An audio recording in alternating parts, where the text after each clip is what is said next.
Sarvamanthan news महाराष्ट्रामध्ये आपलं स्वागत. पाहुयात आजच्या टॉप 10 हेडलाईन्स.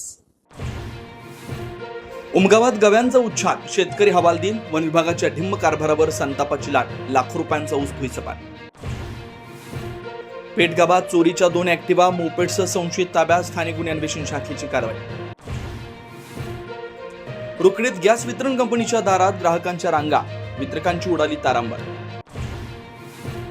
महेश राग खून प्रकरणातील 6 महिन्यांपासून फरार असलेला टोळीचा म्होरक्यावर जेरबंद, सिद्धांत गवळी मुंबईतील चेंबूर परिसरातून जेरबंद. इराण विरुद्धचं युद्ध लवकरच थांबवणार, अमेरिकेनं युद्ध जिंकलं, डोनाल्ड ट्रम्प यांची घोषणा. तर युद्ध संपवण्यासाठी इराणनं ठेवल्या अमेरिकेसमोर 3 अटी. होर्मुझची सामुद्रधुनी पार करून सौदी अरेबियातून कच्च्या तेलाचं पहिलं जहाज मुंबईत इराणच्या हल्ल्यापासून वाचण्यासाठी बंद केली होती सिग्नल सिस्टम.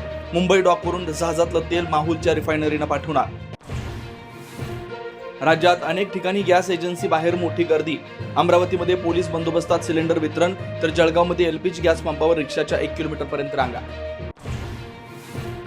पंतप्रधान नरेंद्र मोदी म्हणतायत की घाबरू नका, पण ते स्वतःच घाबरलेत. विरोधी पक्षनेते राहुल गांधींची मोदींवर टीका, सिलेंडरच्या मुद्द्यावरून विरोधी पक्षाच्या खासदारांचं संसद परिसरात आंदोलन.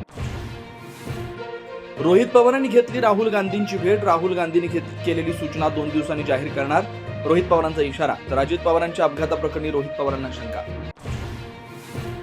सिंधुदुर्गात आंबा काजू उत्पादक शेतकऱ्यांच्या नुकसान भरपाईसाठी मोर्चा, राजू शेट्टी यांच्या आंदोलनात मंत्री नितेश राणे सहभागी. सार्वमंथन न्यूज महाराष्ट्राला लाईक करा, शेअर करा, सबस्क्राईब करा.